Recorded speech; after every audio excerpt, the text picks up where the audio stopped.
سمجھتے ہیں تو اس کو مسئلہ بتائیے، خود بھی دعا کریے، نہیں کہ آپ بری ہو گئے نہیں انہوں کر رہے دعا، وہ بھی دعا کرے تو یہ بھی جائز ہے، ایسا کروایا جا سکتا ہے. ٹھیک، اسی طرح وہ کام جو دعا کے اندر منع ہے، بس یہ آخری بات ہے، دعا میں اشعار پڑھنا اور پر تکلف الفاظ استعمال کرنا منع ہے.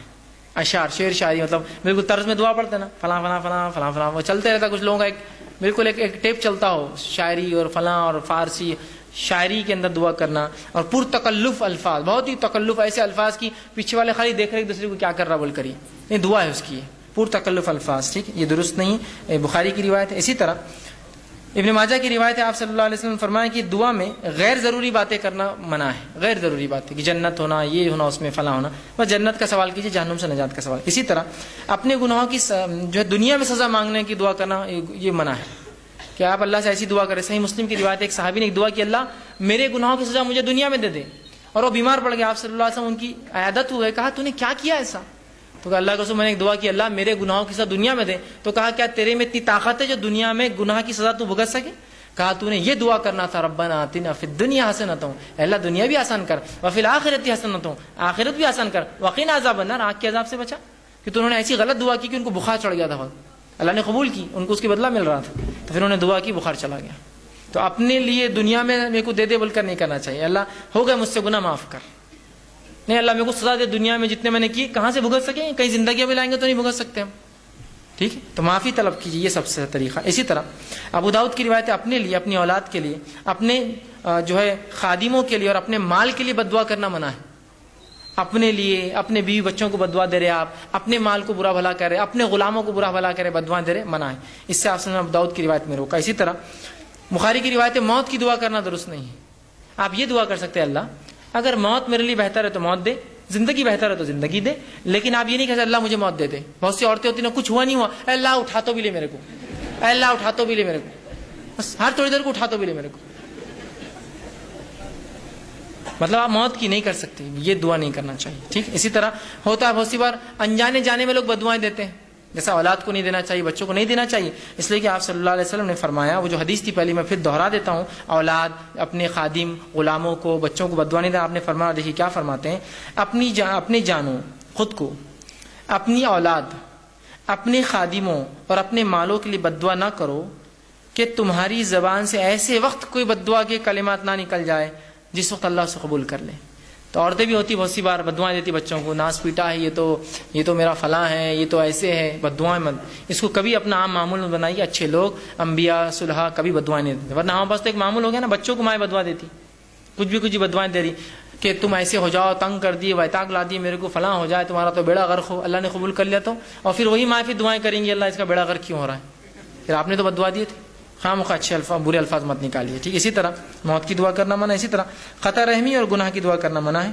اور اسی طرح عجلت طلبی سے دعا کرنا آپ سے منع کیا، صحیح مسلم کی روایت. اسی طرح صحیح بخاری کی روایت، دعا مانگتے ہوئے اللہ کے ساتھ کسی نبی یا ولی یا بزرگ کے تھرو وہ کرنا کہ ان کے ذریعے ہوتا ہے، یہ شرک ہے.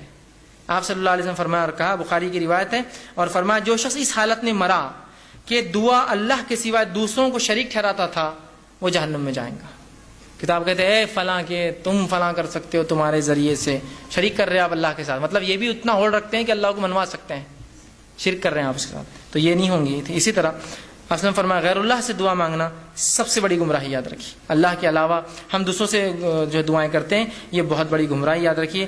دعا مانگتے وقت جو ہے ہمیں صرف اللہ سے مانگنا چاہیے. اور جو میں نے آیت آپ کے سامنے رکھی تھی، بھلے قرآن میں اللہ رب العزت نے سورہ مائدہ آیت میں 46 سے فرمایا کہ غیر اللہ سے جو مدد مانگتے ہیں، دعائیں کرتے ہیں، وہ بڑا شرک ہے. اللہ نے فرمایا ومن اضل ممن يدعو من دون الله من لا يستجيب له الى يوم القيامه وهم عن دعائهم غافلون. دیکھیے کیا فرمایا اللہ، اس شخص سے زیادہ گمراہ کون ہو سکتا ہے جو اللہ کو چھوڑ کر ان کو پکارے، جو قیامت تک جواب نہیں دے سکتے، بلکہ اس سے بھی بے خبر ہے کہ ان کو اللہ کے ساتھ شریک ٹھہرایا جا رہا ہے، ان کو پکارا جا رہا ہے. آج انہی سے مانگتے ہیں نا ہم، جو سن بھی نہیں سکتے ہماری بات، بے خبر ہے ہماری باتوں سے. کہاں جا کے مانگ رہے ہیں آپ؟ جو سن بھی نہیں سکتا، اس کو پتہ بھی نہیں چلے قیامت دن میرے کو شریک کر دیا تھا اس نے اللہ کے ساتھ. ٹھیک ہے، تو یہ دعا مانگنا حرام ہے. اسی طرح جو ہے اللہ رب العزت نے دعاؤں کے تعلق سے قرآن نے بڑی وہ ترغیب دلائی، اور اللہ کے علاوہ دعا مانگنا بہت سخت گناہ بتایا.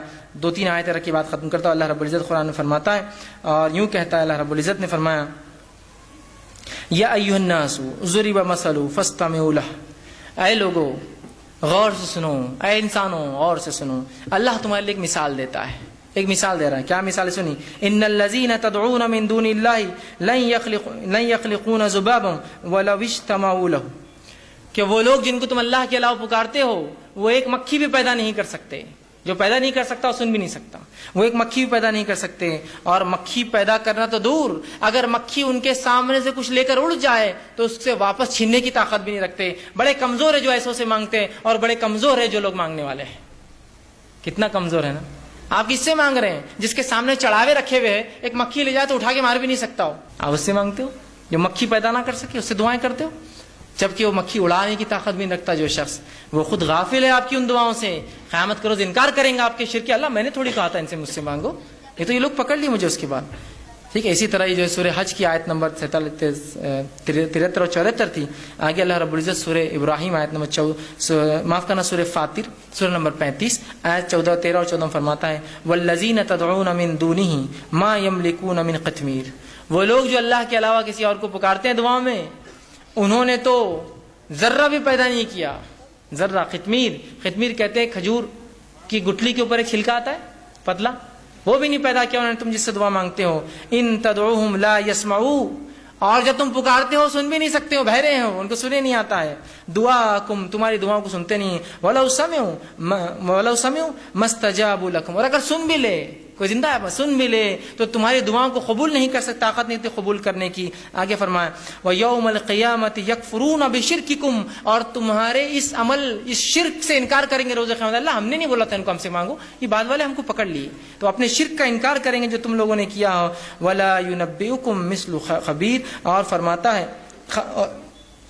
حقیقت حال کہ ایسی صحیح خبر تمہیں خبردار کے سوا اور کوئی نہیں دے سکتا. مطلب اللہ کے رسول جو بتا رہے ہیں ان پر ایمان لاؤ، یہ مشرکین کے لیے تھا، لیکن افسوس آج مسلمان اسے پڑھے. اسی طرح سورہ نحل سورہ نمبر 16 آیت نمبر 20 اور 21 میں اللہ نے فرمایا والذین تدعون من دون اللہ لا یخلقون شیئا وهم یخلقون. تم اللہ کے علاوہ جن سے دعائیں کرتے ہو وہ خود پیدا کیے گئے ہیں، پیدا کرنے والے نہیں ہیں. تو جو پیدا ہوتا ہے دعا سن بھی نہیں سکتا ہے. کیا فرمایا لا یخلقون شیئا، انہوں نے کچھ پیدا نہیں. وهم یخلقون، وہ خود پیدا ہوئے. امواتا غیر احیاء، وہ مردہ ہے زندہ بھی نہیں جن سے تم مانگ رہے ہو. آج ہے نا ہمارا حال تو یہ مردوں سے مانگ رہے. آج ہم سوچتے ہیں کہ ہم سمجھے اللہ سنتا نہیں تو مردوں کی سنیں گا. تو کہا امواتا غیر احیاء کو، کہ وہ مردہ ہے زندہ بھی نہیں. احیاء وما یشعرون ایانا یبعثون، اور دوبارہ اٹھنے تک ان کو معلوم بھی نہیں ہوا قیامت تک تم نے کیا کیا مانگا ان سے. تو ہم کوشش کریں خالص اللہ سے دعائیں کریں، اللہ کے علاوہ کسی کو شریک نہ کرے دعاؤں میں. دعا عبادت ہے، مستقل عبادت ہے، اور دعا اللہ ہر کسی کی دعا سنتا ہے. حکمت مصلحت کے تحت تھوڑا آگے پیچھے ہو جائے تو ہمیں اللہ سے ناراضگی یا دین و شریعت یا دعا کرنا چھوڑنا نہیں چاہیے. دعا بڑا افضل عمل ہے. یہ مومن کا ہر مصیبت پریشانی، دنیا کی ہر تکلیف اور مصائب کے خلاف بہترین ہتھیار ہے. کوشش کے ساتھ ہمیں چاہیے کہ ہر بار اللہ سے ہم دعا کریں، خوب دعائیں کرے کہ کم از کم قبول اگر ظاہری نہ ہو تو آخرت میں باطنی اجر اس کا ضرور انشاءاللہ ملیں گا. اسی پر اپنی بات ختم کرتا ہوں. اللہ رب العزت سے دعا ہے کہ اللہ سبحانہ تعالیٰ ہمیں جو ہے کہنے سننے زیادہ جو عمل کی توفیق عطا فرمائے. جو کچھ کہا سنا گیا